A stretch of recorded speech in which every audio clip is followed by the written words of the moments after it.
Students, मैं आपको NCERT के क्वेश्चंस समझा रहा हूँ सारे।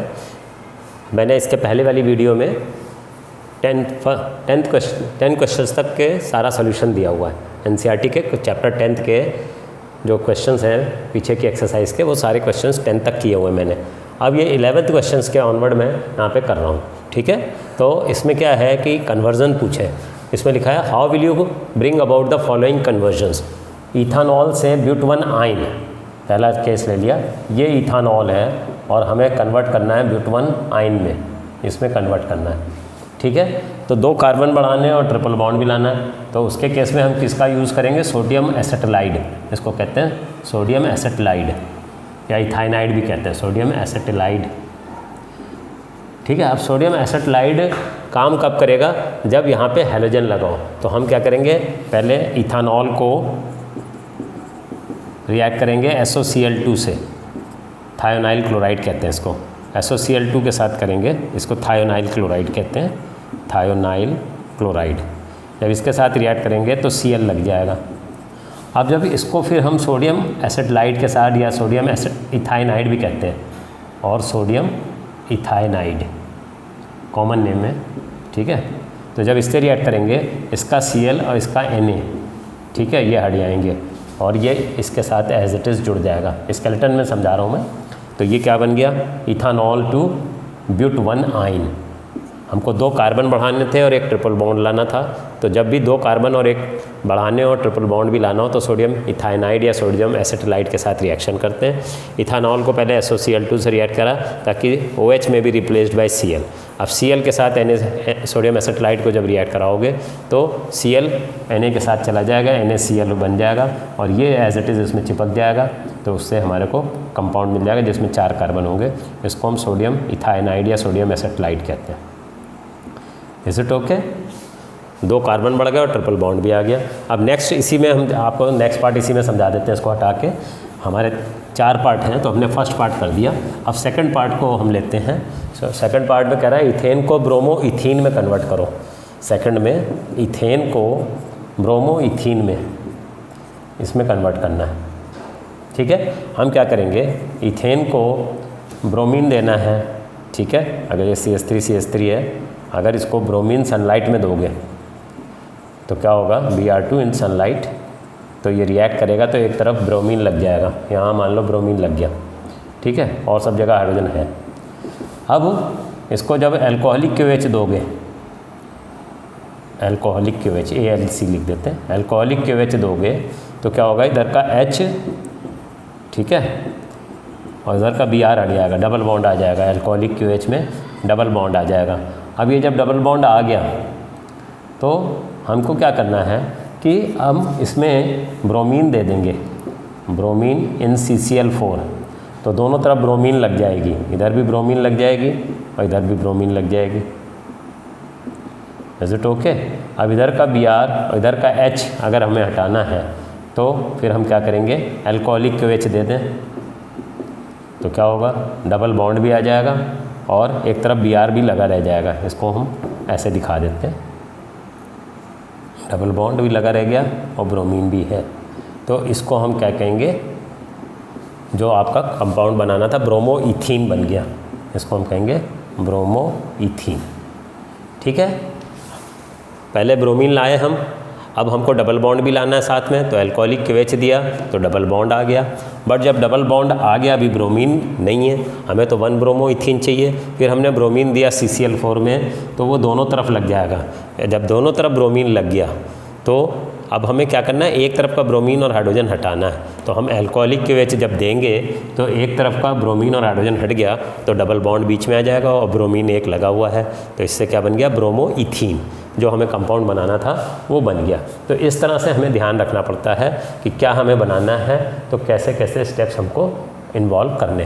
तो ये वाले दोनों क्वेश्चन हटा देता हूँ, फिर हम थर्ड क्वेश्चन पे आएंगे और इसका सॉल्यूशन भी हटा देता हूँ, ठीक है। अब थर्ड क्वेश्चन में क्या कह रहा है कि आपको प्रोपीन दिया हुआ है और उसको 1 नाइट्रोप्रोपेन में कन्वर्ट करना है। थर्ड क्वेश्चन में ये प्रोपीन है और इसको कन्वर्ट करना है 1 नाइट्रोप्रोपेन, इसमें कन्वर्ट करना है। हम क्या करेंगे? प्रोपीन ले लेंगे, ठीक है, अब हम यहाँ पे पहले कोई हेलोजन ले आते हैं, तो वो HBr दे देंगे इन परऑक्साइड, एंटी मार्कोनिकॉव्स रूल लगेगा, परऑक्साइड एंटी मार्कोनिकॉव्स, तो क्या होगा, Br इधर लग जाएगा, H उधर लग जाएगा, ठीक है। अब और सब हाइड्रोजन वगैरह हैं, स्केलेटन समझा रहा हूँ। ये ब्रोमीन को हटाना है तो AgNO2 दे दो। AgNO2 जब आप दोगे तो AgBr अलग हट जाएगा और NO2 वहाँ जुड़ जाएगा, तो आपको रिक्वायर्ड कंपाउंड 1 नाइट्रोप्रोपेन मिल गया, 1 नाइट्रोप्रोपेन, ठीक है। तो हमें क्या इसमें ध्यान रखना है, हमें क्या चाहिए था, नाइट्रो ग्रुप चाहिए था फर्स्ट कार्बन पे, तो ये डबल बॉन्ड भी हटाना है और फर्स्ट कार्बन के ऊपर कुछ लाना है। तो जब फर्स्ट कार्बन पे कुछ लाना है तो इसके मतलब है डबल बॉन्ड को हटाते हुए वहाँ पे लाने का मतलब है कि हमको एंटी मार्कोनिकॉव लगाना है। अगर सेकंड कार्बन पे लाना होता तो फिर तो मार्कोनिकॉव लगता। एंटी मार्कोनिकॉव में ब्रोमीन जो है HBr हम जब देंगे तो negative will go to that carbon which has more number of hydrogen, तो ब्रोमीन इस वाले कार्बन पे आएगी, ठीक है। तो ब्रोमीन जब इस कार्बन पे आ गई तो अब इसको हटा के NO2 से रिप्लेस कराना है, तो AgNO2 जब देंगे तो AgBr बाहर हो जाएगा और NO2 वहाँ पे लग जाएगा, तो रिक्वायर्ड कंपाउंड 1 नाइट्रोप्रोपेन आपको मिल जाएगा। तो इस तरह से ये हमारा थर्ड पार्ट हो गया। अब इसको हटा के हम फोर्थ पार्ट करते हैं यहीं पे, ठीक है। थर्ड पार्ट हमारा हो गया, अब फोर्थ पार्ट कर देते हैं। फोर्थ पार्ट क्या कह रहा है, टॉल्यूइन को बेंजाइल अल्कोहल में, तो पहले तो मालूम होना चाहिए कि टॉल्यूइन क्या है, ये टॉल्यूइन है, बेंजीन के ऊपर CH3 लगा है तो ये टॉल्यूइन है। और बेंजाइल अल्कोहल क्या होता है ये भी मालूम होना चाहिए, कॉमन नेम है ये बेंजाइल अल्कोहल, मतलब CH2OH को कहते हैं बेंजाइल अल्कोहल, ठीक है। अब देखिए कैसे हम कन्वर्ट करेंगे कि टॉल्यूइन में पहले क्लोरीन लाओ। अब क्योंकि ये सिंगल सिंगल हाइड्रोजन लगे हुए हैं तो इसके अंदर फ्री रेडिकल मैकेनिज्म चलेगा, तो इसके अंदर हम क्लोरीन हम देंगे इन सनलाइट, HNu लिख दो या सनलाइट भी लिख सकते हो, ठीक है। जब इसको सनलाइट दोगे तो एक तरफ का हाइड्रोजन हट के क्लोरीन लग गया, तो जब क्लोरीन लग गया तो अब हमको वो क्लोरीन हटा के OH करना है, इज इट ओके। तो क्या करेंगे, एक्वस KOH देंगे। जब एक्वस KOH दोगे तो HCl, इधर का Cl और इधर का K हट जाएगा, KCl हट जाएगा, वाटर भी OH यहाँ पे रिप्लेस हो जाएगा, ठीक है। जब हम HCl दें, एक्वस KOH दोगे तो K और Cl तो हट के बाहर आ गए, OH वहाँ जाके लग जाएगा, तो ये बन गया आपका बेंजाइल अल्कोहल, इसको हम कहते हैं बेंजाइल अल्कोहल, ठीक है। फिर से समझ लो, पहले हमें एक क्लोरीन लाना है, क्लोरीन लाने के लिए सनलाइट में हम क्लोरीन देंगे, फ्री रेडिकल मैकेनिज्म से हाइड्रोजन हट के क्लोरीन लग गया।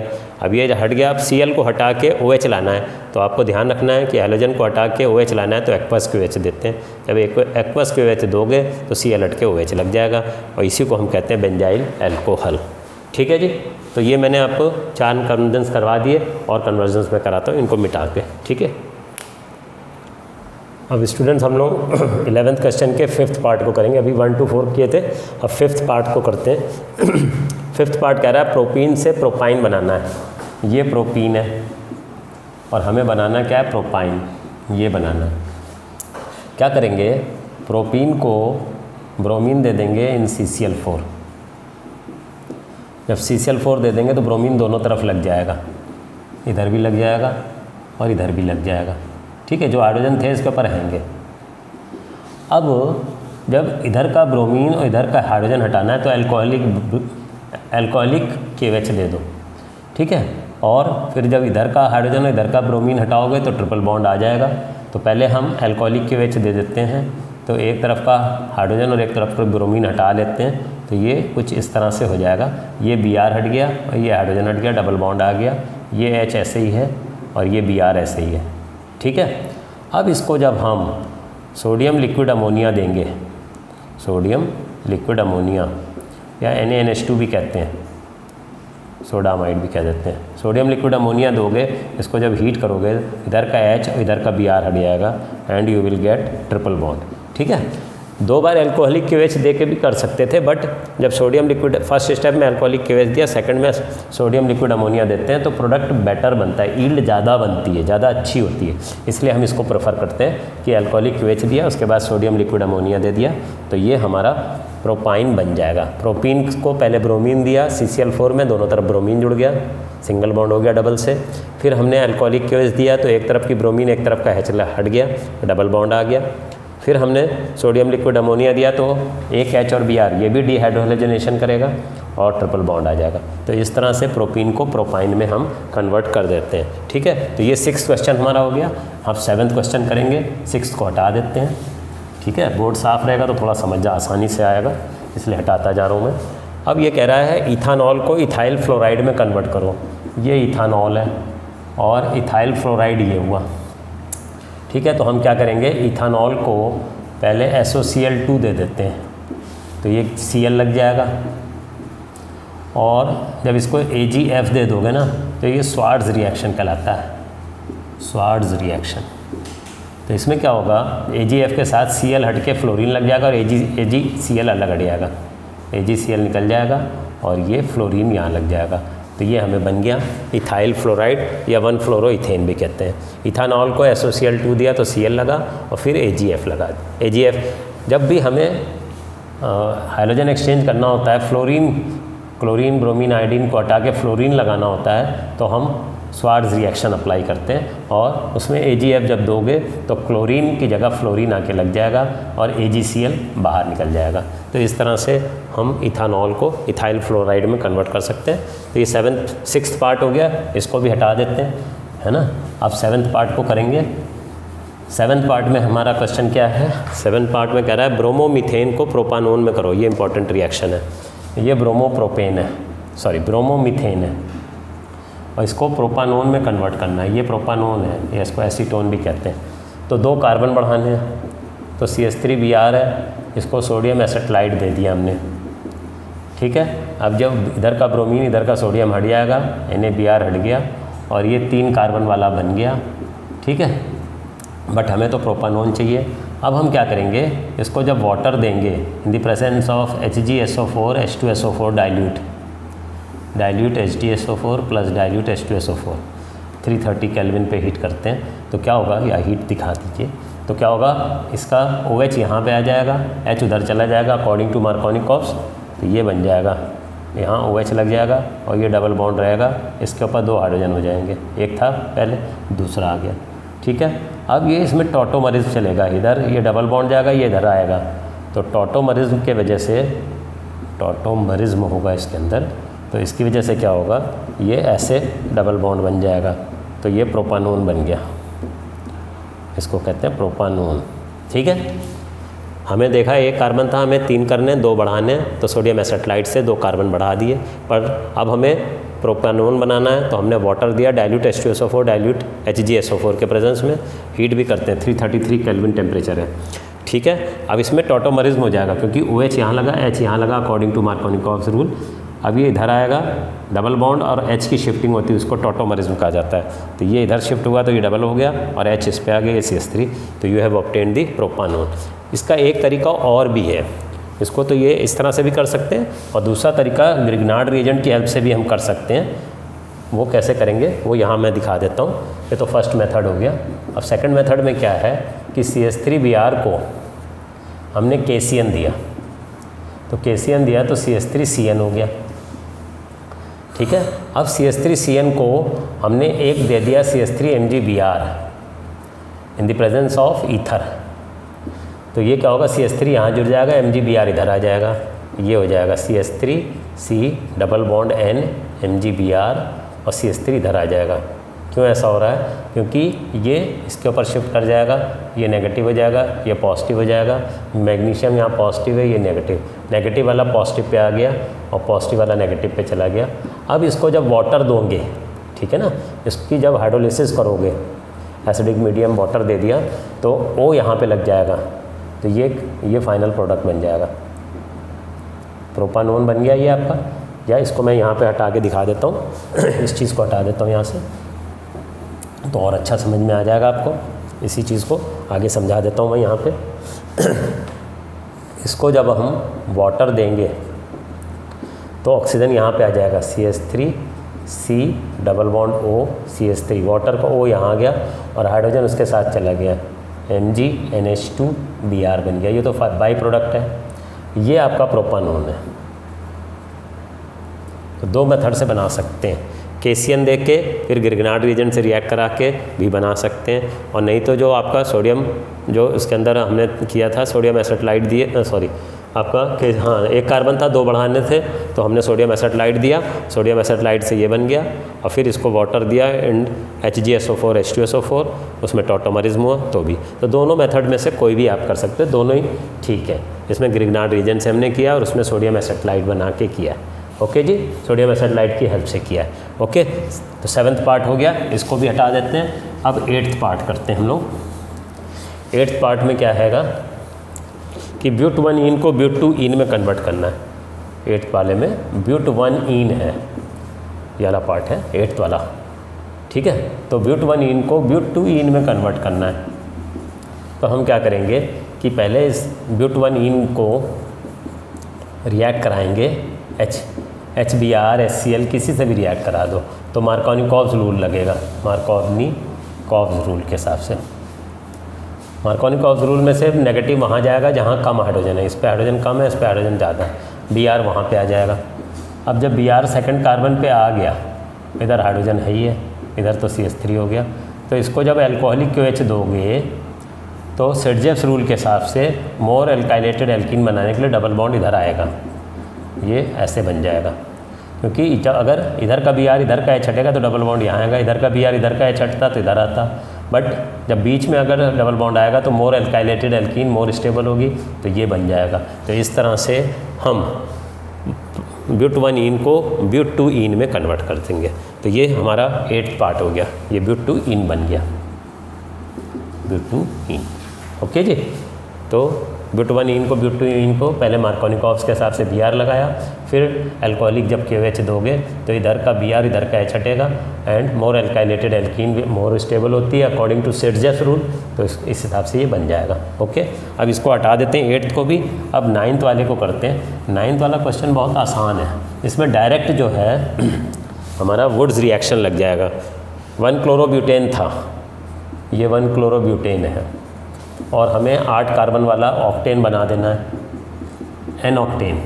तो इसमें क्या है, जब भी कार्बन दुगने करने हो हेलो एल्केन के तो हमें वुड्स रिएक्शन लगाना है। तो इसको हम क्या करेंगे कि 2Na दे देंगे in the presence of dry ether. जब ड्राई ईथर के प्रेजेंस में दोगे तो ये N ऑक्टेन बन जाएगा, N octane will be formed. Skeleton के फॉर्म में दिखा रहा हूँ। तो ये वुड्स रिएक्शन हो गया, this is known as woods reaction.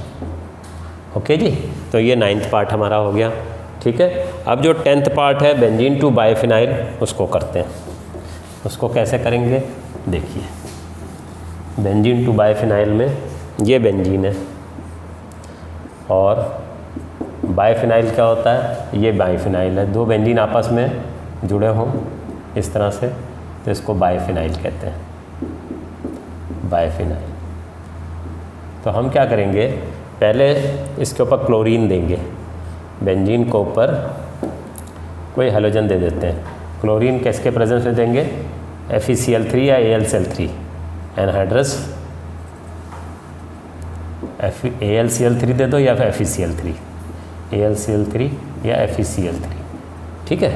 ये हैलोजन कैरियर होते हैं, इलेक्ट्रॉन डेफिशिएंट होते हैं, ठीक है। तो क्लोरीन लग जाएगी, कहीं पर भी लगा लो, बेंजीन के ऊपर कहीं भी लगा लो। तो क्लोरोबेंजीन बन गई। अब क्लोरोबेंजीन के ऊपर हम वुड्स फिटिग रिएक्शन लगा देंगे। ये क्लोरोबेंजीन है और 2 सोडियम दे दिए और ये भी क्लोरोबेंजीन है। वुड्स रिएक्शन ओपन चेन में लगता है और जो फिटिग है वो क्लोज चेन पे लगता है। तो इधर का Cl इधर का Cl इधर का Na हट जाएगा ड्राई ईथर के ही प्रेजेंस में। जब इसको रिएक्ट कराओगे तो क्या होगा, यहाँ पे डबल बॉन्ड ये दोनों आपस में जुड़ जाएंगे, ठीक है जी। ये जब आपस में जुड़ जाएंगे तो आपको बायोफिनाइल मिल जाएगा, यू विल गेट बायोफिनाइल, ठीक है जी। इसमें करा क्या हमने कि बेंजीन के ऊपर हमने पहले हैलोजन लिया है, हाइड्रोजन एनहाइड्रस AlCl3 या FeCl3 में क्लोरीन जुड़ जाएगा। फिर इसके ऊपर वुड्स फिटिक रिएक्शन लगाया ये हमने, दोनों जब क्लोज चेन के ऊपर होता है तो उसको फिटिक रिएक्शन कहते हैं। तो ये दोनों तरफ के Cl हट जाएंगे Na के साथ and you will get biphenyl. तो इस तरह से हम बेंजीन को बाइफिनाइल में कन्वर्ट कर सकते हैं। तो इस तरह से 11th क्वेश्चन में जो 10 कन्वर्जन्स थे, 10 कन्वर्जन्स वो मैंने करा दिए।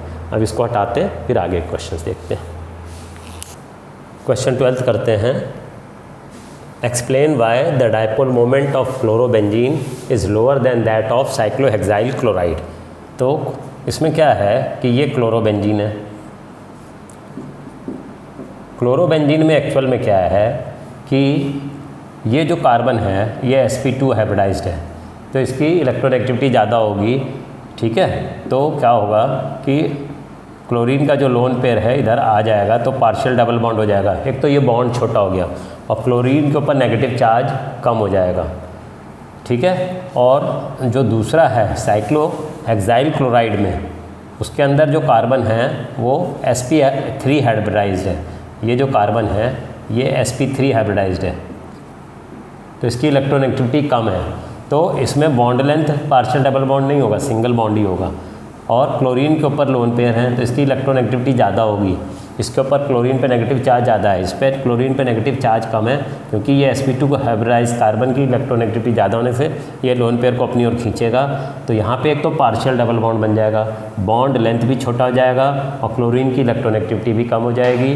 तो dipole moment will be less, because dipole moment is the product of charge into distance of separation. यहाँ पे चार्ज कम हो गया क्लोरीन के ऊपर और डिस्टेंस ऑफ सेपरेशन भी कम हो गया, क्योंकि पार्शियल डबल बॉन्ड आ गया।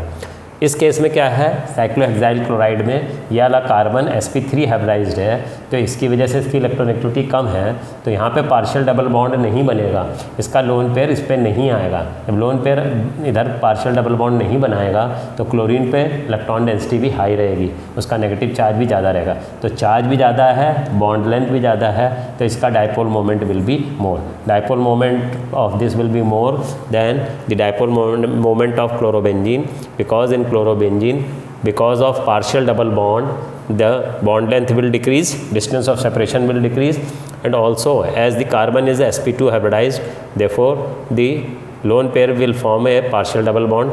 Electron density on chlorine will decrease, it will be less electronegative, hence overall dipole moment, which is the product of charge and distance of separation, will decrease. तो इसकी dipole moment कम हो जाएगी, इसकी dipole moment ज़्यादा रहेगी। Okay जी, अब जो second part इसका देखते हैं, फर्स्ट पार्ट हटा देते हैं इधर से भी और क्वेश्चन में से भी हटा देते हैं, तो ताकि बोर्ड ज़्यादा साफ रहे। अब सेकंड पार्ट है alkyl halides though polar are immiscible with water. Alkyl halides जो हैं, मान लो कोई भी एल्काइल हैलाइड ले लें, जैसे ये है और ये वाटर है, वाटर के बीच में हाइड्रोजन बॉन्डिंग होती है। ओके जी, और एल्काइल हैलाइड्स के बीच में डायपोल डायपोल होता है, इंटरेक्शन होता है। होता क्या है, वाटर में जो हाइड्रोजन बॉन्डिंग है वो स्ट्रॉन्ग है, वाटर के बीच की हाइड्रोजन बॉन्डिंग को तोड़ने के लिए एनर्जी ज़्यादा चाहिए। बट एल्काइल हैलाइड जब वाटर के साथ बॉन्ड्स बनाएगा तो उसमें एनर्जी कम रिलीज होगी, तो overall process will be less spontaneous. Therefore alkyl halide will not dissolve in water. इसने पूछा है although alkyl halides are polar they are immiscible with water, तो उसमें आपको यही कहना है वाटर के बीच में जो हाइड्रोजन बॉन्डिंग है वो स्ट्रॉन्ग है, और एल्काइल हैलाइड्स जब इनके साथ एल्काइल हैलाइड्स जब इसको बॉन्ड को वाटर के बीच की हाइड्रोजन बॉन्डिंग को तोड़ेंगे तो एनर्जी ज़्यादा चाहिए, और जब इसके साथ बॉन्ड बनाएंगे तो एनर्जी कम रिलीज़ होगी, तो overall process will B non spontaneous. Energy ज़्यादा लग रही है पर रिलीज़ कम हो रही है, तो process will B non spontaneous. Therefore alkyl halide will not dissolve in water. दो चीज़ें याद रखनी है कि इनके बीच में डायपोल डायपोल है, वाटर के बीच में वाटर के बीच में हाइड्रोजन बॉन्डिंग है, हाइड्रोजन बॉन्डिंग वाला फोर्स ज़्यादा स्ट्रॉन्ग है, उसको तोड़ने में एनर्जी ज़्यादा लग रही है, और बट जब ये इसके साथ जाके बॉन्ड बनाएंगे तो एनर्जी कम रिलीज़ होगी, तो overall process is non spontaneous, तो इसलिए वो डिज़ोल्व नहीं होगा। Alkyl halide will not dissolve in water. ठीक है, ये सेकंड पार्ट हो गया, इसको भी हटा देते हैं। अब थर्ड पार्ट देख लेते हैं, आखिरी क्वेश्चन है कि Grignard reagent should be prepared under anhydrous conditions. Grignard reagent को अगर वाटर के प्रेजेंस में बनाओगे, रिएक्ट करवाओगे किसी से, तो ग्रिग्नार्ड रिएजेंट वाटर से ही रिएक्ट कर जाएगा। मान लीजिए CH3 MgBr है, ग्रिग्नार्ड रीजन काफ़ी रिएक्टिव होता है। अब किसी और चीज़ से रिएक्ट कराना चाह रहे हो, बट वाटर अगर उसके साथ आ गया तो क्या होगा कि ये एल्केन में चेंज होगा, ये CH4 हो जाएगा, MgOH Br बन जाएगा। मान लो ग्रिग्नार्ड रीजन को आप रिएक्ट कराना चाह रहे थे प्रोपानोन से, तो ये रिएक्ट करता तो इसके साथ क्या बनता, इस तरह से कंपाउंड बनता, वो MgBr इधर हो जाता और यहाँ पे CH3 लगता, फिर फर्दर हम रिएक्शन कराते। बट अगर ग्रिग्नार्ड रिएजेंट को रिएक्ट करा रहे थे किसी और कंपाउंड से और बीच में पानी आ गया, तो वाटर के साथ ग्रिग्नार्ड रिएजेंट रिएक्ट करेगा और एल्केन बना देगा। ठीक है, ग्रिग्नार्ड रिएजेंट इसके वाटर के साथ रिएक्ट करके एल्केन बना देगा, तो जो आपको कंपाउंड बना था वो नहीं बनेगा। तो इसलिए Grignard reagent should always be prepared under anhydrous conditions, क्योंकि ग्रिग्नार्ड रिएजेंट क्वाइट रिएक्टिव होता है और वाटर के प्रेजेंस में वो एल्केन बना देता है। That's why we should always take anhydrous conditions for the preparation of Grignard reagent. Okay, तो अब यहीं तक रखते हैं। तो अब हमने आपको बहुत सारे क्वेश्चंस इसके करा दिए NCERT के। अब 2 वीडियोस हो गई हमारी, एक में मैंने पहले क्वेश्चंस करे थे और ये वाले में कन्वर्जन और ये वाले पार्ट किया मैंने। अब आपको एक क्वेश्चन मेरे इस वीडियो को देखने के बाद आप उसमें कमेंट में आंसर देंगे कि जो ग्रिग्नार्ड रिएजेंट है, ठीक है, उसका पर्पस क्या क्या है, ग्रिग्नार्ड रिएजेंट से हम क्या करना चाहते हैं। वैसे तो आपको मैंने क्वेश्चन में दिखाया है कि ग्रिग्नार्ड रिएजेंट की हेल्प से कैसे मैंने क्या क्या किया है, तो आपको खाली 1 main use of Grignard reagent comment में लिखेंगे कि what is the main use of Grignard reagent. Okay, thank you students. मेरी वीडियो को आप लोग लाइक करिए और अपने फ्रेंड्स के साथ भी शेयर कीजिए। Okay, thank you.